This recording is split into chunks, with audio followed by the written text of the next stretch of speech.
दोस्तों चालबाज drama day by day interesting बनने वाला है। तो आज इसकी नेक्स्ट आने वाली एक साथ की कुछ प्रोडिक्शन आप लोगों के साथ शेयर करेंगे कि इस ड्रामे में आप लोगों को क्या इंटरेस्टिंग सीन पैदा देखने को मिलने वाले हैं और किस तरह से जो वो ये तीनों भाइयों के बीच में फूट पड़ेगी और ऐसा जो वो इस चीज़ का फ़ायदा उठाने की कोशिश करेगी और ऐसा आगे जाकर कैसे कैसे आशिर को यूज़ करने की कोशिश करेगी। आने वाली साथ में आप लोगों को दिखाया जाएगा कि ऐसा को अनाया की तरफ से बड़ी परेशानी होगी, इसे समझ तक नहीं आएगी कि वो करे तो करे क्या। ये जाएगी जाकर एक दफ़ा बात करेगी अनाया के साथ, इसे प्यार से समझाएगी, इसे बोलेगी कि देखिए अनाया, तुम जो कुछ भी कर रही हो ये तुम गलत कर रही हो, तुम्हें ऐसा नहीं करना चाहिए, आप मेरी बात माने, जैसा भी आप बोलेंगी वैसा का वैसा होगा। लेकिन हमने जो इस घर से ईशल को निकालना है, एक दफ़ा ये घर छोड़कर ईशल चली जाए, उसके बाद तुम जैसा भी बोलोगी मैं आपकी हर बात मानने के लिए तैयार हूँ। लेकिन आगे से अनाया जो कि साफ अल्फाज में इनकार कर देगी, बोलेगी कि देखिए मुझे ईशल के साथ किसी किस्म की कोई भी दुश्मनी ही है और ना ही मैंने ईशल के बारे में कभी ऐसा सोचा है। मेरी जो ज़िंदगी थी ये आपकी वजह से बर्बाद हुई थी, मेरी ज़िंदगी में परेशानियाँ आपकी वजह से आई थी, तो मैं कभी भी अब सुकून के साथ नहीं बैठने वाली और आपको जब वो कड़ी से कड़ी सज़ा दिलवाऊंगी, आपकी इसे सबके सामने खोलूंगी, ईशल जय भाड़ में। तो ऐसा जब जेल फास्ट होने की तो ये मिनते तरले करना शुरू कर देगी, प्यार से बात करेगी, इससे बोलेगी कि आप इस बात को समझती क्यों नहीं है, अगर कुछ भी ऐसा हुआ ना मेरे साथ, मेरे घर को और मेरे असद को किसी किस्म का कोई भी शक हुआ तो आपके लिए अच्छा नहीं होगा। तो अनाया जब ये बात सुनेगी तो जवाब देगी और कहेगी कि देखें मेरी जिंदगी तो बर्बाद हो चुकी है ना, मेरे पास तो अब कुछ भी नहीं रहा, मुकम्मल तौर पर ख़त्म हो चुकी हूँ, तो अब आपकी ज़िंदगी में भी इस तरह की मुसीबतें आएंगी। तो बड़ी परेशान हो जाती है, ऐसा उसे समझ तक नहीं आती, क्योंकि ऐसा ने शादी इस वजह से करवाई थी कि इसे जो अपने मकसद के लिए यूज़ करेगी और आगे से जो अनाया से मुकम्मल तौर पर ख़िलाफ़ खड़ी हो चुकी है। तो ये किसी भी तरीके से कुछ टाइम के लिए अनाया को अपने कब्ज़े में कर लेगी, लेकिन जब अनाया इसके कब्ज़े में होगी तो फिर ईशल के लिए मुश्किलात खड़ी हो जाएंगी। ईशल की जो माँ है ना, इसने जब माहौल देखा ऐसा का और वहाँ पर ईशल और आशिर वालों का, तो उसके बाद ये अपने हस्बैंड के पास आएगी, आकर इसके साथ खुलकर बात करेगी, इससे बोलेगी कि आप मेरी बात को पहले भी इतनी ज़्यादा तरजीह नहीं दे रहे थे, अभी भी आप मेरी बात को तरजीह नहीं देंगे, लेकिन जो बात मैं आपके साथ करने वाली हूँ ज़रा गौर के साथ सुनना। ये जो कुछ भी ऐसा कार्य उस घर के अंदर, मुझे ऐसा लग रहा है कि इसे ऐसा उस घर को हमेशा के लिए बर्बाद करके रख देगी। ये बातें जब वालिद सुनेगा तो ये समझाने की कोशिश करेगा और कहेगा कि देखें ऐसा कोई बात मसला नहीं है, ना ईशल का घर बर्बाद होगा और ना ही भाइयों का घर बर्बाद होगा, क्योंकि वो तीनों भाई बहुत ही इत्तेफाक से रहते हैं और किसी किस्म की कोई भी एक दूसरे के खिलाफ बात तक नहीं करते। तो ईशल की माँ जवाब देगी और कहेगी कि वो सब कुछ ठीक है, मैं इस बात को समझती भी हूँ, लेकिन जो एक औरत उस घर में ऐसा का जो रवैया है, वो एक सोच रखने वाला है, ऐसा उसके दिमाग के अंदर एक मकसद, ऐसा प्लान है। तो समझाएगा ईशल का वालिद, बोलेगा कि बस इस बात को आप छोड़ दें, ये बातें अपने दिमाग में ना ही डालें तो अच्छा होगा, बस जो कुछ भी होगा वो देखा जाएगा, हम इस टॉपिक पे बिल्कुल भी बात नहीं करना चाहते और नहीं मैं इस टॉपिक में अब आना चाहता हूँ।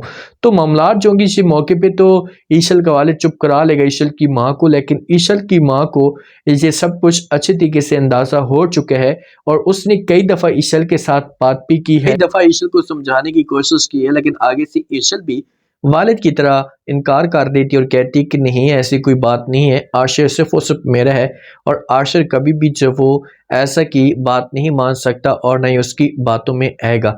तो ईशल भी इसे बातें कहकर यहाँ से चली जाएगी। अब रूहान और अनाया के बीच में जो एक मामलात होंगे ना, ये नहीं ठीक होंगे। रूहान आएगा अनाया के साथ आकर बात भी करेगा, इससे बोलेगा कि देखिए अनाया, आपको किसी किस्म की कोई भी प्रॉब्लम है, किसी किस्म का कोई भी मसला है तो आप मेरे साथ शेयर कर दिए करें, लेकिन मैं इस तरीके से आपका रवैया बिल्कुल भी बर्दाश्त नहीं कर सकता। तो आगे से जब ये बात अनाया सुनेगी तो अनाया जो होगी ये साफ अल्फाज में इनकार कर देगी, इससे बोलेगी कि जो आपका मेरे साथ रवैया ऐसे ठीक ना ही हो तो अच्छा होगा और ना ही मैं आपको इस घर में जब उस हिसाब से अहमियत या मकाम देती हूँ, क्योंकि मेरी शादी ज़बरदस्ती हुई है, मैं आपके साथ शादी नहीं करना चाहती थी या आपको पसंद भी नहीं करती थी। तो रान जब ये बात सुनेगा तो इसे अनाया को जवाब देगा और कहेगा कि आप मुझे जब वो उस वक़्त इनकार ही कर देते तो अच्छा होता, फिर ये सब कुछ आपने क्यों किया मेरे साथ। तो अनाया कहेगी कि बस मजबूरी थी, इसी वजह से मैंने ये सब कुछ किया। ऐज़ा ऐसा ऐसा आशिर को अपने कंट्रोल में, अपने कब्जे में करती जाएगी। ऐसा आशिर के साथ खोलकर बात करेगी, इसे बोलेगी कि देखिए आशिर, मैं कुछ बातें आपके साथ करना चाहती हूँ। जो एक रवैया है इशल का, ये मेरे साथ ठीक नहीं है। इस घर की जिम्मेदारी जो वो आपके वालिद ने मुझे दे दी है, तो आप प्लीज़ बात करें किसी भी तरीके से इशल के साथ, उसे बोलें कि वो अपना रवैया मेरे साथ ठीक करे। आशिर जब ये बात सुनेगा तो ये ऐसा कुछ जवाब देगा और कहेगा कि भाभी जी, आपको परेशान होने की कोई भी ज़रूरत नहीं है, मैं आज ही उसके साथ बात करता हूँ। मुझे पूरा यकीन है कि वो किसी किस्म की कोई भी बहस नहीं करेगी और ना ही जो वो इनकार करेगी। तो यहाँ से मामलात थोड़े से सेट होंगे, लेकिन ऐसा का एक मकसद है कि वो आशिर के क्लोज होगी तो इशल जो होगी ये कुछ और तरीके से समझना शुरू कर देगी, कुछ और समझेगी, तो फिर आशिर और इशल के बीच में एक नफरत बढ़ना शुरू हो जाएगी। और ऐसा का मकसद भी यही है। इशल खुलकर आशिर के साथ बात भी करेगी। जब आशिर इसे मना करने की कोशिश करेगा, ऐसे बोलेगा कि जो कुछ भी कहती है ऐसा भाभी, तो आपने हर सूरत में इसकी बात माननी है, तो इशल जोगी से इनकार कर देगी। आशिर को बोलेगी कि आशिर, मैं सब कुछ मानने के लिए तैयार हूँ, लेकिन आप कम से कम बात तो करें भाभी के साथ कि उसका रवैया क्यों मेरे साथ ठीक नहीं है, ईशा वो इस हिसाब से आपके साथ क्यों रह रही है। तो आशिर कोई बात नहीं सुनेगा और ये गुस्सा भी करेगा। ये बोलेगा कि बस बहुत हो गया, मैं अब उसके बारे में किसी किस्म की कोई भी बात सुनना पसंद नहीं करूँगा। रोहान भी बड़ा डिस्टर्ब रहना शुरू हो जाएगा। रोहान की ज़िंदगी में कुछ ऐसी जो बातें, ऐसी हरकतें आना शुरू हो जाएंगी, सोच आना शुरू हो जाएगी कि ऐसा ऐसा इन तीनों भाइयों के बीच में एक दरार जो होगी से बनना शुरू हो जाएगी। और यही सब कुछ ऐसा चाहती थी। ऐसा जोगी से नायक के साथ फिर बात करेगी, इससे बोलेगी कि आपने किसी किस्म का कोई अब तमाशा खड़ा नहीं करना, चुप रहना है, क्योंकि सब कुछ हमारे कंट्रोल में आ जाएगा। जब हमारे कंट्रोल में होगा, आपके पास मेरे पास, तो किसी किस्म का कोई मसला खड़ा नहीं होगा। मसला खड़ा हुआ भी सही तो हम हैंडल कर लेंगे।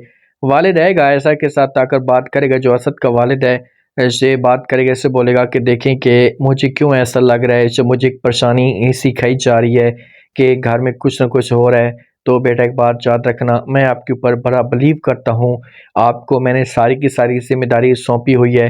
तो बस ये चीज़ अपने जहन के अंदर डाल देना कि कभी भी किसी किस्म की कोई भी जब वो नफ़रतें इस घर के अंदर पैदा ना हो। हर चीज़ को आपने एडजस्ट करना है, हर चीज़ को आपने चलाना है। मैं नहीं चाहता कि जब वो मेरे बेटे मेरे मरने से पहले पहले जुदा हों, मैं इनको खुश देखना चाहता हूँ।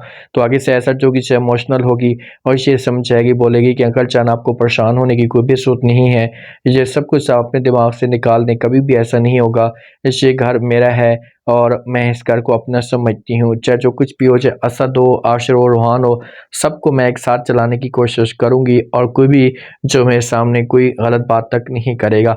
तो अब वालिद तो यकीन करेगा, लेकिन वालिद को टेंशन है और उसे लग रहा है कि इस घर के अंदर जो कुछ भी हो रहा है इससे गलत हो रहा है। बहरहाल ऐसा आशिर को जब तक अपने कंट्रोल में करके रखेगी ना, तो घर के अंदर मामलात ख़राब होंगे और ईशल के लिए भी जो घेरा होगा तंग होना शुरू हो जाएगा। और एक वक्त ऐसा आएगा कि ईशल जो होगी ये घर छोड़कर हमेशा के लिए भी आ जाएगी। नेक्स्ट एपिसोड में काफ़ी इंटरेस्टिंग ट्विस्ट पैदा होंगे और आप लोगों की स्टोरी देखकर मज़ा भी आने वाला है।